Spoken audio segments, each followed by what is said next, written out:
Southern Ontario, Canada, February 4th.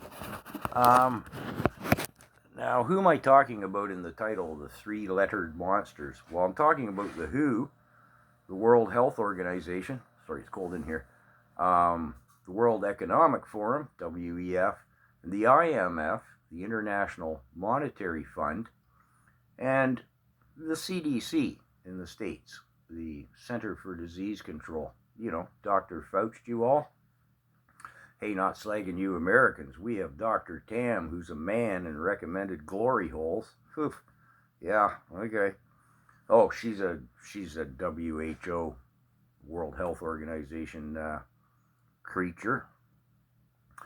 But anyways, if you go looking, and I mean, you can fact check me on this if you want, you'll get a headache, but you go to, say, the WEF, and they all have their picture profiles there, you know what I mean, and their names. I mean, they're sociopaths, right? They all have nice pictures. Hair's done up good. Egotists. But anyways, and then you go over to, say, the World Health Organization, the WHO, you'll see a lot of the same faces, a lot of the same people. Ditto with the IMF, ditto with the CDC. They're just different branches of the same NWO, which doesn't really exist. That's just the New World Order. Well, yeah, they're all as thick as thieves. And something else you'll notice should you go down that rabbit hole and you know, look at the board of directors of the WEF, and then they're on the committee over there on the WHO, and blah, blah, back and forth. You'll notice a lot of these people are politicians and captains of industry. You know what I mean? You'll find CEOs and chairmen of the board and stuff from some big money players. You know what I mean? Big companies, petroleum companies, every company, all the big boys. And just in summation, and I know it's beleaguering a point if you're a regular follower of the channel, but what happened in Sri Lanka, the WEF's censorship, panda policy destroyed half of their economy with no tourism. The other half of their economy was destroyed by following the WEF's edicts on fertilizer reduction.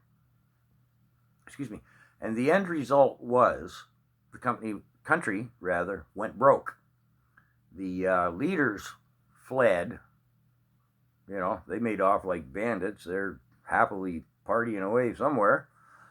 The IMF bailed them out financially, and they put in a temporary IMF guy to run the joint until the Sri Lankans then had a free election, voted in whoever they voted in. I haven't followed that or pursued it.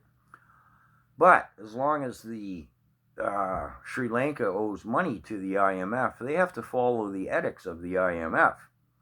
Whoever the Sri Lankans voted in,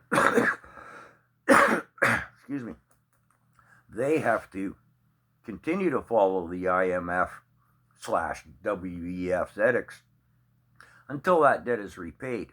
If they don't, all of the member countries in the IMF, who, like, I think it's like 193 out of 195 countries in the world, just won't do business with them. Sanctions.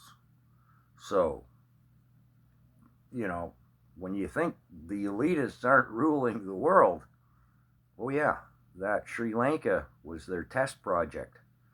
And, well, we're next in line here in Canada. Sorry to be a bummer.